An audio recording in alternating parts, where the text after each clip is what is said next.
नमस्कार, बुलेटिन में आपका स्वागत है। मैं हूं आपके साथ आशा सरमाल। चलिए शुरुआत करते हैं बुलेटिन की। इस वक्त की बड़ी खबर से शुरुआत करेंगे। आपको बताते चले कि बिजली के हवाले से बड़ी खबर देखने को मिल रही है, जहां पर आप देखिए अब तक की सबसे बड़ी बिजली कटौती से जम्मू कश्मीर जूझ रहा है और जम्मू जिले में 12 घंटे बिजली कटौती से यहां लोग हलकान हो रहे हैं।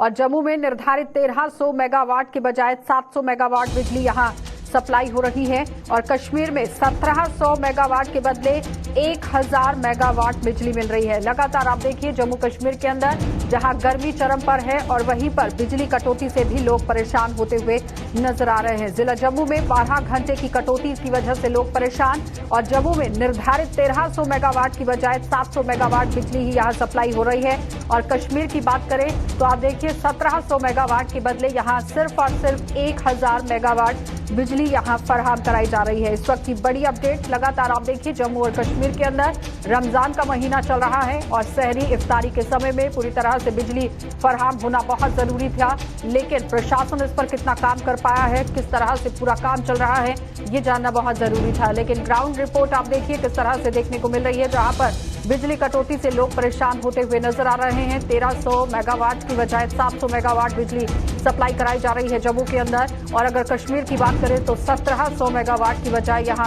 1000 मेगावाट बिजली सप्लाई हो रही है। तो आपको ये भी बताते चलें कि कश्मीर से भी लोगों की प्रतिक्रियाएं देखने को मिल रही थी, जम्मू के अंदर से भी प्रतिक्रियाएं देखने को मिल रही थी। लेकिन इस बीच में जिस तरह से बिजली विभाग है लगातार सवालिया निशान पर खड़ा होता हुआ नजर आ रहा है कि आखिर बिजली विभाग इस पर काम क्यों नहीं कर पाया है। जो प्रशासन की तरफ से बड़ा दावा पेश किया गया था, एलजी प्रशासन के अंदर लोग क्या कुछ कर रहे हैं, ये अब बड़ा सवाल बनता हुआ नजर आ रहा है। इसी पर आम जनता की क्या कुछ राय है, सबसे पहले वो देख लीजिए, उसके बाद और क्या कुछ खबर है वो आपको बताएंगे। बहुत ज़्यादा प्रॉब्लम है लाइट की। कभी भी लाइट बंद, दिन में 2-4 घंटे लाइट आती है, रात को भी बंद, दिन को भी बंद। बहुत मुश्किल है लाइट के बगैर। गवर्नमेंट से ये रिक्वेस्ट है कि लाइट का जल्दी से जल्दी, ये लाइट का जो क्राइसिस है इसको ख़त्म किया जाए। कहाँ 24 घंटे, हमें तो लगता नहीं कि ये दिन में 6 घंटे भी प्रोवाइड करेंगे। अभी तो 4 घंटे से 3 घंटे दे रहे हैं। यही कहेंगे कि लाइट का जो भी इश्यूज़ हैं उनको जल्दी से जल्दी ख़त्म किया जाए और लाइट प्रॉपर वे में दी जाए, क्योंकि सारी दुनिया बहुत परेशान है लाइट के बिना। बच्चे, बुजुर्ग, महिलाएं, सब जो काम काज वाले लोग हैं, जैसे जिनका अपना बिजनेस है, कोई वेल्डिंग सेट लगाए बैठे हैं, कितना कितना लोगों का काम रुका पड़ा है, इतने इतने एम्प्लॉय रखे हुए हैं, उनके लिए कोई उनको तनख्वाह देना मुश्किल हो रहा है। तो गवर्नमेंट को सोचना चाहिए लोगों के बारे में।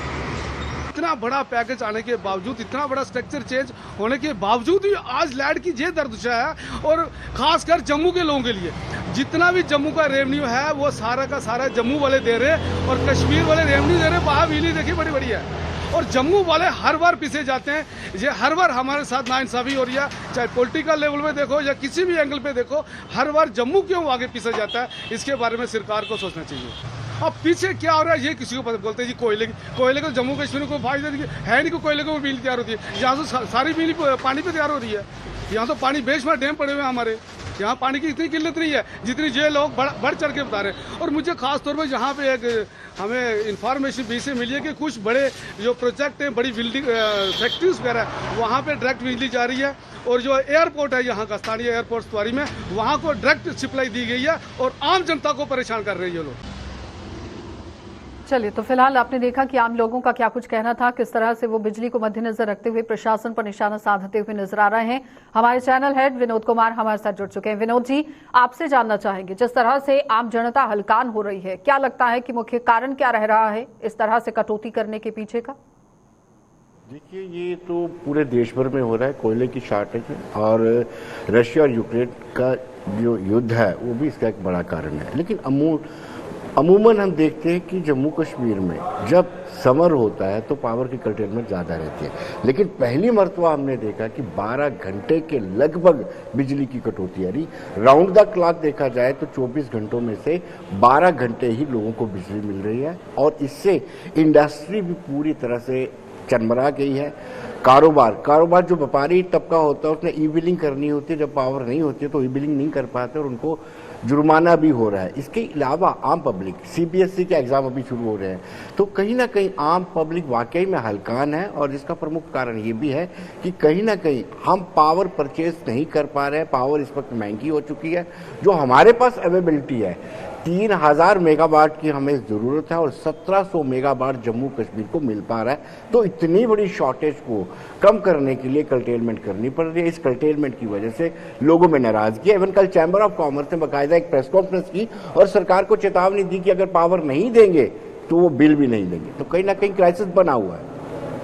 विनोद जी, सवाल यहाँ पर यह है कि आम जनता भी अब सवाल उठा रही है कि बिजली उत्पन्न करने के लिए पानी के संसाधन होना बहुत जरूरी है, पानी होना बहुत जरूरी है, जो जम्मू कश्मीर के अंदर बेहतर तरीके से है। लेकिन उसके बावजूद भी आप देखिए किश्तवाड़ जिले के अंदर किस तरह से परियोजनाएं वहां पर लगाई गए हैं, बड़े बड़े प्रोजेक्ट्स चल रहे हैं, लेकिन बिजली बाहर फराहम कराने से पहले अपने घर के अंदर की पूरी स्थिति को जानने की जरूरत है। देखिए आसरा, इंडस वाटर ट्रीटी यहाँ पर लागू है। हम कोई भी प्रोजेक्ट का डिज़ाइन बनाते हैं, डैम बनाते हैं, तो सबसे पहले पाकिस्तान उसमें ऑब्जेक्शन क्रिएट करता है और वर्ल्ड बैंक में चला जाता है। हमारी ये मजबूरी है कि 3 बड़े दरिया हमारे पास है, झेलम है, चिनाब है, सिंध है।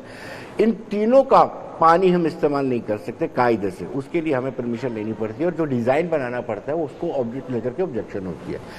इसमें कोई दो राय नहीं है कि जम्मू कश्मीर में जितना पावर, जितना वाटर रिसोर्सेज हैं, उससे हम 20,000 मेगावाट बना सकते हैं। और हम सिर्फ मेगावाट बिजली 20,000 मेगावाट बिजली जनरेट करके सिर्फ अपने जम्मू कश्मीर की जो रिक्वायरमेंट है वो 3,000 है अभी पीक आवर्स में, जो हमें इंफॉर्मेशन है। अगर 20,000 होगी तो हम बाहर भी बिजली सप्लाई कर सकते हैं। दूसरी बात आपने जो कही कि पहले हम बाहर वालों को सप्लाई कर रहे हैं, अपनी जम्मू कश्मीर यूटी को कैटर नहीं कर पा रहे, उसमें एनएचपीसी का एक अहम रोल रहता है। एनएचपीसी ने हमारे यहाँ पर इन्वेस्टमेंट की है और पावर प्रोजेक्ट बनाए हैं और हम उनसे वाटर यूजेस लेते हैं। जो पानी हम यूज करते हैं, एनएचपीसी वाले यूज करते हैं, हमारी सरकार उसके एवज उनसे पैसा लेती है। फिर हम ये दावा नहीं कर सकते कि एनएचपीसी सारी बिजली हमें ही दे। एनएचपीसी के भी नियम्स कायदे हैं, पहले उनको बाकी वालों को देना है और उसके बाद जो शेयर होता है स्टेट का 20-25% वो उनको मिलता है। तो कहीं ना कहीं एनएचपीसी के जो प्रोजेक्ट हैं उसमें उनका पैसा लगा हुआ है, हम उनसे रिक्वेस्ट कर सकते हैं, दावे से मांग नहीं सकते। विनोद जी, इंडस्ट्रियलिस्ट की अगर बात करें वो भी परेशान है, आम जनता भी परेशान है। क्या लगता है कि एलजी प्रशासन को बीच का रास्ता निकालकर काम करने की जरूरत थी? और दूसरी तरफ से रमजान का महीना चल रहा है और बार बार लोगों की तरफ से आरोप ये भी लगाए जा रहे हैं कि सहरी और इफ्तारी के समय में भी बिजली नहीं होती है। देखिए, इसमें कोई दो राय नहीं है कि कल जिस तरीके से प्रेस कॉन्फ्रेंस हुई, ह्यू एंड क्राई हुआ, लोग सड़कों पर निकले, उसके बाद से मामूली सुधार देखने को मिला है। अभी हम इंडस्ट्री में बात कर रहे थे कि इंडस्ट्री में कल तक अनशेड्यूल्ड कर्टेलमेंट लगातार जारी थी। आज सिर्फ 1 घंटा ही एक फीडर पर अनशेड्यूल्ड कर्टेलमेंट हुई है। तो कहीं ना कहीं हल्का सुधार जरूर देखने में मिला है और एलजी प्रशासन अवगत हुआ है। पहले भी था, पहले भी उनको अवगत करवाया गया था, लेकिन अब मुझे लगता है कि जो पावर परचेजिंग का इशू है वो केंद्र सरकार से टेकअप किया जाएगा और उसको सॉर्ट आउट किया जाएगा, ताकि जो लोग नाराज हैं, जिन लोगों में रोष लगातार बढ़ता जा रहा है, उस रोष को शांत किया जा सके। चलिए विनोद जी, बहुत बहुत धन्यवाद जुड़ने के लिए। तो फिलहाल आपने देखा कि विनोद जी हमारे साथ जुड़े हुए थे, जो बता रहे हैं कि किस तरह से बीच का रास्ता निकालकर एलजी प्रशासन काम कर रहा है। लेकिन फिलहाल अगर ये देखा जाए कि इफ्तारी और रमजान का समय भी चल रहा है तो बिजली फराहम नहीं हो पा रही है और कहीं ना कहीं लोगों को परेशानियां जरूर निकालनी आप देखिए किस तरह से सामने आ रही हैं और इस पर गौर फरमाने की भी जरूरत है, क्योंकि एलजी प्रशासन को चाहिए कि बीच का रास्ता निकालकर, ताकि लोगों को भी परेशानी ना झेलनी पड़े और अर्थव्यवस्था में भी यहाँ सुधार जो है वो हो सके। आगे बढ़ जाएंगे, एक और बड़ी खबर से आपको रूबरू करवा देते हैं। लगातार आप देखिए बिजली कटौती से वेल्डिंग का कारोबार भी करने वाले लोगों का पूरी तरह से काम जो है वो ठप हो चुका है और कारोबारियों के लिए स्टाफ वेतन यहाँ नहीं निकाल पा रहा है। पूरी तरह स्टाफ के लिए वेतन निकालना भी परेशानी का सबब बना हुआ है और यहाँ खरादिए भी पूरी तरह आप देखिए 2 वक्त की रोटी का जुगाड़ नहीं कर पा रहे हैं और घंटों बिजली बंद रहने से हाथ पर हाथ धरे बैठे हैं ये दुकानदार। और इस वक्त अब कारोबार भी कहीं ना कहीं बिजली कटौती की वजह से ठप होता हुआ नजर आ रहा है। जो लोग वेल्डिंग का कारोबार करते हैं और वेल्डिंग करने वालों के साथ और भी वहां पर स्टाफ जो है वो मौजूद रहता है, लेकिन उनका यहाँ जिस तरह से मानदेय भी नहीं निकल पा रहा है, वेतन तक वो इन लोगों को फराहम नहीं करा पा रहे हैं, तो समझिए कि एक बड़ी परेशानी सामने आती हुई नजर आ रही है, जिस पर गौर फरमाना बहुत जरूरी है, क्योंकि अनशेड्यूल्ड कट अब कहीं ना कहीं लोगों को परेशान करते हुए नजर आ रहे हैं। पूरे जम्मू शहर के अंदर अनशेड्यूल्ड कट की वजह से लोगों को परेशानियां झेलनी पड़ रही हैं। कश्मीर में भी इसी तरह से खबरें देखने को मिल रही हैं। लेकिन इस वक्त की बड़ी अपडेट आपको वेल्डिंग कारोबार के हवाले से दिखा रहे हैं, जहां पर आप देखिए जो वेल्डिंग का कारोबार करते हैं उन्हें भी परेशानियां लोगों को झेलनी पड़ रही हैं और उनके पास जितने भी लोग यहाँ पर काम करने वाले हैं उनका वेतन भी वो मुहैया नहीं करा पा रहे हैं। तो जाहिर तौर पर आप ये समझिए कि अब लोगों के घरों तक ये बिजली डाका डालती हुई नजर आ रही है, क्योंकि 2 वक्त की रोटी वो किस तरह से यहाँ पर कमाएंगे ये एक बड़ा सवाल बनता हुआ नजर आ रहा है। और खरादिए भी अब अपना काम पूरी तरह नहीं कर पा रहे हैं और जिस तरह से परेशानी यहाँ पर झेलनी पड़ रही है, क्या कुछ जानकारी है ऋतिका हमारी संवाददाता हमारे साथ जुड़ चुकी है। ऋतिका, ग्राउंड पर आप मौजूद हैं, क्या कुछ कहना है वहां पर वेल्डिंग कारोबारियों का? प्रक्रिया शुरू की है जम्मू में हाल ही में, तो यहाँ पे आम लोग तो सफर कर ही रहे थे, पर अब सीधा असर जो है वो व्यवसाय पे पड़ने लगा है। बिजली से चलने वाले जो व्यवसाय हैं सबसे प्रमुख उसमें आता है जो बिल्डिंग्स की दुकानें हैं। ये व्यवसाय इसमें सबसे ज्यादा प्रभावित हो रहा है क्योंकि इनका काम बिजली के बिना नहीं चलता। काम करने वाले जो वर्कर हैं उन्हें पेमेंट भी जो इनके ओनर्स हैं उन्हें अपनी जेब से देनी पड़ रही है, क्योंकि पूरे दिन जब बिजली ही नहीं आती इनका कामकाज नहीं चलता और जब कुछ घंटे के लिए जो लाइट छोड़ी जाती है तब तक दुकानों के बंद करने का समय जो है वो हो चुका होता है। ऋतिका, किससे बात करना चाहेंगी? दुकान पर मौजूद हैं, दुकान के ओनर से बात करना चाहेंगी, जहाँ लोग जो काम करते हैं वेल्डिंग का उनसे उनकी परेशानियां जानना चाहेंगी कि क्या कुछ उनका कहना था? जी बिल्कुल, मैं आपको बता दूं कि Pratap complex new municipal market के प्रधान जो हैं दलबीर सिंह, वो हमारे साथ यहाँ पे मौके पे मौजूद हैं, तो इनसे बात करके कोशिश करेंगे। सर, हमें बताएं क्या कुछ दिक्कतों का सामना आपको करना पड़ रहा है इस बिजली की वजह से? देखिए, एक दिक्कत हो तो मैं आपको बताऊं, गवर्नमेंट ने तो दिक्कतें पैदा करती हैं हमारे लिए। पहले लॉकडाउन ने मारा, अब बिजली ने मार दिया हम लोगों को। यहाँ पर सब जो दुकानें हैं बिजली से संबंधित हैं, बिजली के बगैर किसी का भी काम नहीं चल रहा है। तो दिन में हार्डली 3 घंटे बत्ती हमें काम के दौरान मिलती है, वो भी कोई पता नहीं किस वक्त आनी है और किस वक्त जानी है। और देखिए, हम तो गुजारा एक वक्त भूखे रह के भी गुजारा कर लें, लेकिन जो वर्कर हैं वो तो पैसे मांगे नहीं, उनको तो तनख्वाह देनी पड़ती है, चाहे मांग के दो उधार लेके दो, उन्होंने तो लेनी लेनी। लेकिन इस वजह से हम जब बिल भी देते हैं बिजली के, मेरी मार्केट में 45 दुकानें हैं, एक भी दुकान की पेंडिंग किराया बता दो मेरे को तो मैं बात करने के लिए तैयार। जब हम बिजली का बिल देते हैं, पूरा सब कुछ देते हैं, फिर हमें बिजली क्यों नहीं दी जाती? और चलो मजबूरी होती है कई दफा गवर्नमेंट की, 1 घंटे के कट लगा ले, ये तो 12 घंटे का कट है, ये कौन सा तरीका है? इससे तो लोग भूखे मर जाएंगे। ये तो अनएम्प्लॉयमेंट खुद गवर्नमेंट पैदा कर रही है। एक तरफ तो लोग कहते हैं हमें नौकरियां दो, दूसरी तरफ आप पेट्रोलियम का क्या कर दिया, डीजल का क्या कर दिया, अब ये बत्ती ने तो बिल्कुल ही बेड़ा गर्क कर दिया। चलिए ऋतिका, सर्दियों में हो थोड़ा बहुत चल जाता है। जैसे कि आपने सुना, इनका सीधे साफ शब्दों में कहना है कि बिजली से कारोबार चलते हैं, पर उसमें भी बिजली ज्यादातर समय जो है वो बंद रहती है। जेब से इन्हें जितने भी एम्प्लॉइज हैं उन्हें तनख्वाह भी जेब से निकाल के देनी पड़ रही है। सरकार की तरफ से इसका हल जो है वो अब तक नहीं निकाला गया। चलिए, बहुत बहुत धन्यवाद ऋतिका जुड़ने के लिए। तो फिलहाल आपने देखा कि ऋतिका हमारे साथ जुड़ी हुई थी, जो एक वेल्डिंग की दुकान पर मौजूद थी, और आपने देखा कि वेल्डिंग का कारोबार करने वाले लोगों का क्या कुछ कहना था कि किस तरह से वो परेशानी के सबब से यहाँ गुजरते हुए नजर आ रहे हैं, जिस पर प्रशासन को और विभाग को गौर फरमाने की जरूरत है कि 12 घंटे का यहाँ पर जो अनशेड्यूल कट लगाया जा रहा है उसकी वजह से काफी लोगों को परेशानी हो रही है, उसमें बदलाव करने की जरूरत है। आगे बढ़ जाएंगे जिला सांबा, अब आपको लिए चलते हैं और सांबा में भी बिजली कटौती को लेकर परेशानी किस तरह से लोगों को झेलनी पड़ रही है वो आपको दिखा देते हैं। सांबा जिले में बिजली कटौती के विरोध में सड़कों पर उतर आए हैं लोग और लोगों ने सरकार की कथनी और करनी में यहां अंतर करने का आरोप लगा दिया है और घंटों बिजली कटौती का जिले के सीमावर्ती इलाकों में असर देखने को मिला है।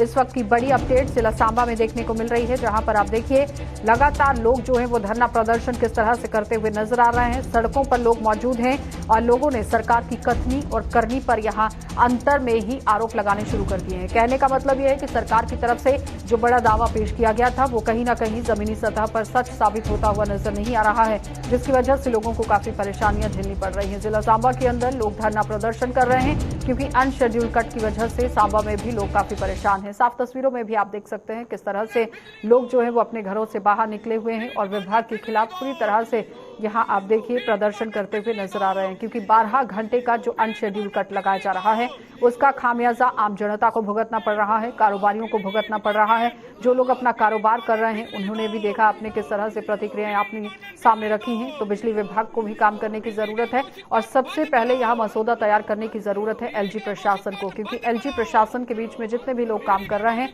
उन्हें गौर फरमाने की जरूरत है कि आखिर किस तरह से आप यहाँ अनशेड्यूल कट लगा रहे हैं, उस पर किस तरह आप काम करना चाहते हैं, कर सकते हैं, इस पर गौर फरमाना बहुत जरूरी था। ऋषि खजूरिया हमारे साथ जुड़ चुके हैं। ऋषि, आपसे जानना चाहेंगे कि जिस तरह से जिला सांबा के अंदर भी लोग अब यहाँ परेशानी के दौर से गुजरते हुए नजर आ रहे हैं और आज तो धरना प्रदर्शन भी शुरू हो गया है।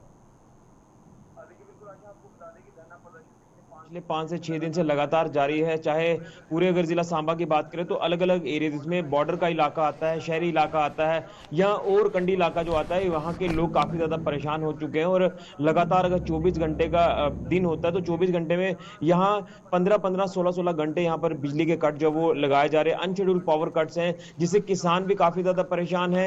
यहाँ अगर लोगों की बात करें तो उनको कोई काम काज ही नहीं हो पा रहे हैं। यहाँ बच्चों की पढ़ाई काफी ज्यादा सफर हो रही है और अब लोगों ने यहाँ पर मोर्चा खोल दिया है एडमिनिस्ट्रेशन के खिलाफ। कि इससे पहले तो चलिए बताया जा रहा था कि मोदी जी की रैली है और मोदी जी की रैली में तमाम जो ऑफिसर्स है वहां पर तैनात किए गए हैं, चाहे वो बिजली विभाग के अधिकारियों की बात क्यों ना कर ले।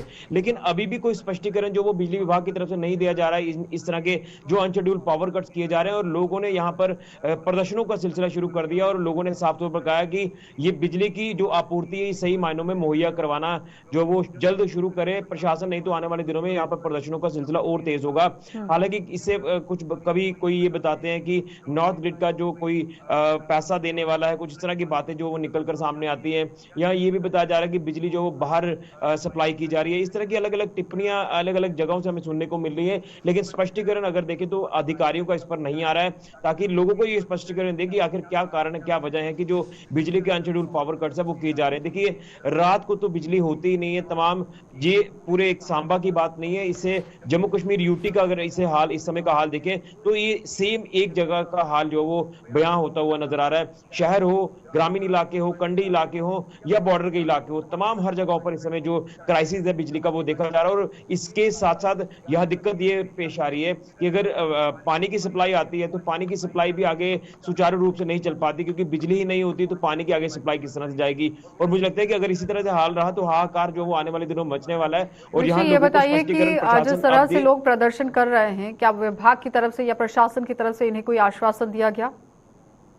देखिए, मैं वही आपको बता रहा हूँ कि कोई स्पष्टीकरण ही नहीं दिया जा रहा अधिकारियों की तरफ से। रोज यहाँ पर जब प्रोटेस्ट किए जाते हैं तो डीसी साहब के साथ मिलने जो लोग तमाम जाते हैं तो उनको आश्वासन ये दे दिया जाता है कि हम आपकी बात जो वो हायर अथॉरिटी तक पहुंचाएंगे, ये पता लगाएंगे कि क्या कारण है कि जिस तरह से अनशेड्यूल्ड पावर कट्स लगातार किए जा रहे हैं। लेकिन आश्वासन ही दिया जा रहा है, इसके ऊपर कार्रवाई जो बिजली विभाग ने करनी चाहिए वो नहीं की जा रही है। पहले तो ये सुनने में आ रहा था कि शायद ये सांबा जिला की दिक्कत है, लेकिन धीरे धीरे जब अलग अलग जगहों से तस्वीरें सामने आना शुरू हुई तो फिर लोगों ने देखा कि ये तो पूरे जम्मू कश्मीर यूटी में एक जैसा हाल है जो वो बना हुआ है। तो यहाँ लोगों ने, चाहे वो एलजी प्रशासन की बात करें या केंद्र सरकार हो, दोनों के ऊपर निशाना साधना शुरू कर दिया है कि जिस तरह से गर्मी का प्रकोप लगातार बढ़ता जा रहा है और इस गर्मी में यहाँ लगातार अनशेड्यूल्ड पावर कट्स किए जा रहे हैं, लोगों के काम नहीं हो रहे, हर तरह का काम जो वो रुका पड़ा है, पानी लोगों को नहीं मिल पा रहा। ये क्राइसिस आने वाले दिनों में और बढ़ सकता है जब तक प्रशासन अपना स्पष्टीकरण नहीं देगा।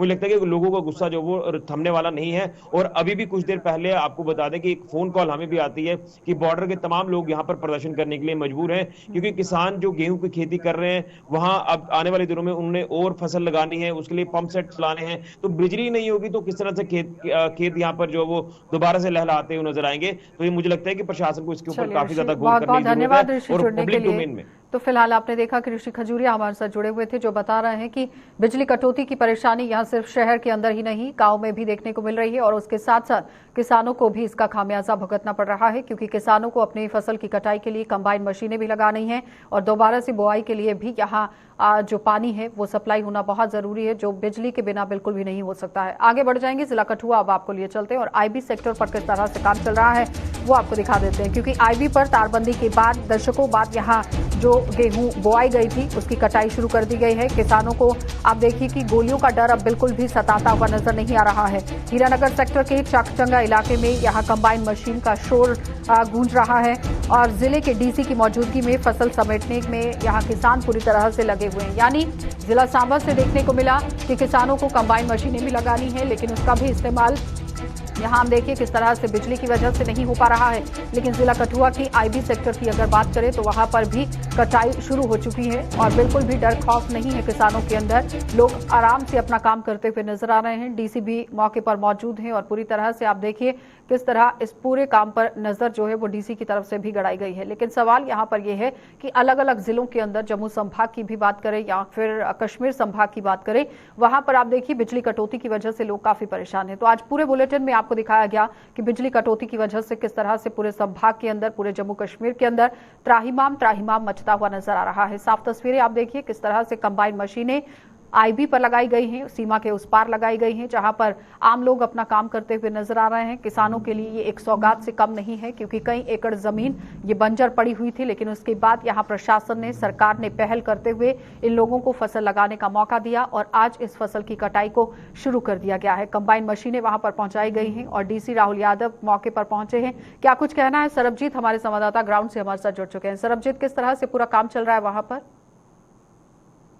जी बिल्कुल, लगभग 2 दशकों बाद किसानों के चेहरों पे आज फिर से खुशी आई है। और आपको बता दें कि ये सीमावर्ती इलाके के किसान हैं जो पिछले लगभग 2 दशकों से इंतजार कर रहे थे कि कब वो अपनी जमीनों पर वापस जाकर खेती करेंगे और वहां पर खेती की जो मेहनत की फसल है वो बोएंगे। आपको बता दें कि पिछली बार जब यहाँ पर गेहूं की फसल यहाँ पर बोई गई थी तो कई सौ एकड़ जैसी भूमि है जो तारबंदी के आगे है, जिसको लगभग 20 साल से अधिक कैसे समय है जो बिल्कुल यहाँ पर बंजर पड़ी हुई थी। लेकिन एक बार फिर से किसानों ने अपनी मेहनत से वहां पर ये फसल उगाई है और इसकी कटाई का कार्य जो है वो शुरू करवा दिया गया है। आपको बता दें कि जिला प्रशासन और बीएसएफ की मदद से यहाँ पर कटाई का कार्य जो है वो शुरू हो चुका है और किसानों की जो मेहनत की फसल है वो जब सामने आई है तो किसानों की खुशी का कोई ठिकाना नहीं है। उनका यही कहना है कि केंद्र सरकार का बहुत बहुत शुक्रिया किया है उन्होंने कि इस बार जो है कहीं ना कहीं इनिशिएटिव लिया गया ताकि तारबंदी के आगे जो खेत हैं वहां पर एक बार फिर से फसलों की कटाई और बुआई का कार्य वो है जो वहां पर शुरू कर दिया गया है। बीएसएफ का भी धन्यवाद किया है, इसके साथ साथ जिला प्रशासन का जिन्होंने पूरी मेहनत के साथ और लोगों की पूरी मदद जो की है ताकि जो तारबंदी है उसके आगे जो खेती कार्य है, जो किसान काफी लंबे अरसे से खेती नहीं कर पा रहे थे, वहां पर खेती कार्य एक बार फिर से शुरू कर दिया गया है। चलिए सरबजीत, बहुत बहुत धन्यवाद जुड़ने के लिए। तो फिलहाल आपने देखा कि सरबजीत हमारे साथ जुड़े हुए थे जो कठुआ से हमें पूरी रिपोर्ट दे रहे थे कि आईबी सेक्टर पर किस तरह से किसान जो है वो अपना काम करते हुए नजर आ रहे हैं। फिलहाल आभार भी सरकार का जताया गया है। आगे बढ़ जाएंगे, जम्मू पठानकोट हाईवे पर आज एक बार फिर से तेज रफ्तार का खामियाजा तो लोगों को भुगतना पड़ा है और हाईवे पर बाड़ी ब्राह्मणा के नजदीक यहाँ करथौली इलाके में एक तेज रफ्तार कार ने वहां सड़क किनारे सब्जी लोड कर रहे एक लोड करियर को अपनी चपेट में ले लिया है और कार की गति काफी थी जिस पर चालक उस पर नियंत्रण नहीं रख पाया है और सड़क किनारे खड़े हुए लोड करियर से ही भिड़ गया है। हालांकि गनीमत ये रही कि इस हादसे में ना तो कोई जानी नुकसान हुआ और ना ही कोई घायल हुआ है। अलबत्ता टक्कर में दोनों गाड़ियों को बेहद नुकसान पहुंचा। वो ऑटो है, सब्जी ला रहे हैं, थले ला रहे हैं, अगर रोज लाने था ऑटो, ये पिछू गड्डी बड़ी तेज आई, एक बार कंट्रोल नहीं होया, ऑटो खलोते के मारा सब लाश कर रहे, खत्म हो गया ना। ऑटो तो क्वाड में जाना, ऑटो इंजन ही खत्म हो गया।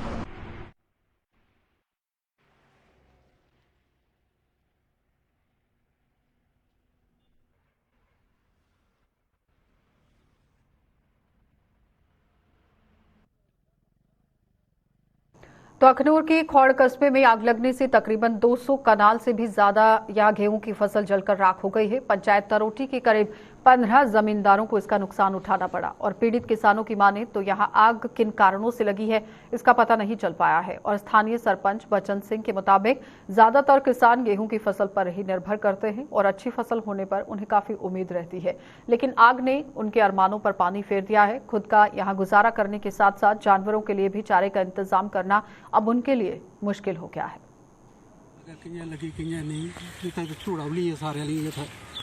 सारा जिड़ी गया, मतलब खलोती के गड्ढे के बजे ਜਿਹੜੀ ਵੀ ਹੈ ਸਾਰਾ 3 ਕਨਾਲਾ 4 ਕਨਾਲਾ ਜਿੰਨੀ ਵੀ ਹੈ ਬੱਜੇ ਦੀ ਫੋਈ ਚਲੀ ਗਈ ਹੈ। ਰਿਹਾ ਕੁਛ ਨਹੀਂ ਕਰਨਾ ਮਾਰਿਆ ਕਿ ਖਾਣਾ ਦਾ ਕਿ ਪੀਣਾ ਖਵਾਉਣਾ ਇੱਥੇ ਇੰਨੀ ਬੁਰੀ ਹਾਲਤ ਹੈ। ਕਿੰਨੇ ਲੋਕਾਂ ਦੀ ਕਣਕ ਦੀ ਇੱਥੇ ਤਕਰੀਬਨ ਕਮ ਸੇ ਕਮ ਵੀ ਕੋਈ 10-12 ਬੰਦੇ ਦੀ ਕਣਕ ਹੋਣੀ ਤਕਰੀਬਨ ਕੋਲਕਾਸ ਜਿੰਨੀ ਵੀ ਆ ਸਾਰੇ ਕਿੰਨੀ ਕੁ 25 ਤਰੀਕ ਮਾ ਤਕਰੀਬਨ ਹੋਣੀ ਕਿ ਪਤਾ ਲੱਗਾ ਕਿੰਨਾ ਕੁ ਲੱਗਿਆ? ਇਹਦਾ ਇਸ ਚੀਜ਼ ਦਾ ਕੋਈ ਪਤਾ ਨਹੀਂ ਲੱਗਾ ਮਾਰਿਆ ਕਿ ਬਣਿਆ ਕਿ ਨਹੀਂ ਇਹ ਸਰ ਸਮਝ ਨਹੀਂ ਆਉਂਦੀ ਕੋਈ ਕਿੰਨਾ ਹੋਇਆ ਕਿ ਕੋਲ ਕਾਸ਼ ਇੱਥੇ ਲੱਗੀ ਅੱਗ। ਇਸ ਚੀਜ਼ਾਂ ਦਾ ਤਾਂ ਪਤਾ ਨਹੀਂ ਕਿ ਬਿਜਲੀ ਵੀ ਜਾ ਰਹੀ ਸੀ, ਲੇਕਿਨ ਬਹੁਤ ਜ਼ਿਆਦਾ ਨੁਕਸਾਨ ਹੋਇਆ।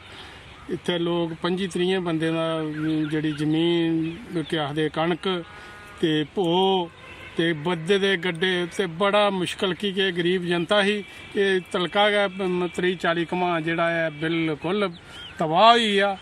ਇਹਨਾਂ ਦੀ ਵਿਚਾਰੇ ਦੀ ਖਾਣੇ ਦਾ ਬੜਾ ਮੁਸ਼ਕਲ ਹੋਈ ਆ ਕਿ ਇਸ ਵਾਸਤੇ ਗੌਰਮੈਂਟ ਨੇ ਕੋਈ ਐਸੀ ਸੋਚ ਕਰੀ ਹੈ ਇਹਨਾਂ ਲੋਕਾਂ ਦੀ ਜਿੰਨੀ ਫੌਰੀ ਤੌਰ ਪਰ ਇਹਨਾਂ ਦੀ ਦਿੱਤਾ, ਕਿਉਂਕਿ ਇਹਦੇ ਪਸ਼ੂ ਵੀ ਭੁੱਖੇ ਮਰੀ ਜਾਣ, ਲੋਕ ਵੀ ਮਰੀ ਜਾਣ, ਕਿਉਂਕਿ ਤਿਆਰ ਹੋਈ ਦੀ ਫਸਲ ਹੈ ਜਿਹੜੀ ਐਡਾ ਜ਼ੁਲਮ ਹੋਇਆ ਹੈ। ਇਸ ਵਾਸਤੇ ਗੌਰਮੈਂਟ ਹੈ ਇਸ ਦੇ ਬਾਰੇ ਬਿਲਕੁਲ ਸੋਚਣਾ ਚਾਹੀਦਾ ਔਰ ਇਹਦੀ ਮਦਦ ਹੈ ਜਿਹੜੀ ਜਿੰਨੀ ਵੀ ਹੋ ਸਕਦੀ ਹੈ ਗੌਰਮੈਂਟ ਨਾਲ ਕਰਨੀ ਚਾਹੀਦੀ। ਪੰਚਾਇਤ ਰੋਟੀ ਦਾ ਬੋਲ ਰਿਹਾ ਔਰ ਤਕਰੀਬਨ ਇਹ ਜਿਹੜਾ ਟਾਈਮ ਹੈ ਇਸ ਟਾਈਮ ਤੋਂ 4 ਘੰਟੇ ਪਹਿਲਾਂ ਅਸੀਂ ਕੋਈ ਪਤਾ ਨਹੀਂ ਚੱਲਿਆ ਕਿਸ ਵਾਲੀ ਅੱਗ ਲੱਗੀ ਹੈ। ਤਾਰ ਜਾ ਰਹੀ ਉੱਪਰ ਹੋ ਸਕਦਾ ਸ਼ਾਰਟ ਸਰਕਟ ਕਰਨਾ ਅੱਗ ਲੱਗੀ ਹੈ।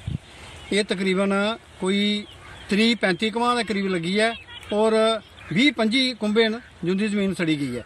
ਬਿਲਕੁਲ ਇਹਦਾ ਨੁਕਸਾਨ ਹੋ ਗਿਆ ਔਰ ਦਾਣਾ ਵੀ ਨਹੀਂ ਬਚਿਆ, ਭੋਗ ਵੀ ਨਹੀਂ ਬਚਿਆ, ਮਾਲਾ ਵਾਸਤੇ ਵੀ ਨੁਕਸਾਨ ਹੈ, ਸਾਡੇ ਵਾਸਤੇ ਵੀ ਨੁਕਸਾਨ ਹੈ। ਤੇ ਬਾਕੀ ਗੌਰਮੈਂਟ ਜਿੰਨਾ ਵੀ ਕੁਝ ਹੋ ਸਕਦਾ ਹੈ ਇਹਦੇ ਵਾਸਤੇ ਕਰਨਾ ਚਾਹੀਦਾ। ਬਾਕੀ ਹਰ ਆਦਮੀ ਦੀ ਮਤਲਬ ਖੁਆਇਸ਼ ਹੁੰਦੀ ਹੈ ਕਿ ਦੇਖੋ ਸਾਲ ਦੀ ਰੋਜੀ ਹੈ, ਸਾਰੀ ਰੋਜੀ ਜਿਹੜੀ ਹੈ ਇਹ ਬੇਕਾਰ ਹੋਈ ਗਈ ਹੈ। ਇਸ ਗੱਲ ਅਸੀਂ ਚਾਹੁੰਦੇ ਹਾਂ ਕਿ ਗੌਰਮੈਂਟ ਇਹਦੇ ਬਾਰੇ ਕੁਝ ਤਾਂ ਕੁਝ ਸੋਚੇ। ਜਿਵੇਂ ਪਹਿਲਾਂ ਕੋਈ ਖਰਾਬੇ ਖਰੂਬੇ ਬਾਰੇ ਕੀਤਾ ਕੱਖ ਨਹੀਂ ਦਿੰਦੇ ਹਨ। ਦੇਖੋ ਆਣੀ ਹੈ ਕਿ ਇਹ ਬਿਲਕੁਲ ਦੁਨੀਆ एक दाने दाने वास्ते मुताज हुई दी है। चलिए बुलेटिन में फिलहाल इतना ही। देश और दुनिया की खबरों के लिए आप बने रहिए गुलिस्तान न्यूज के साथ।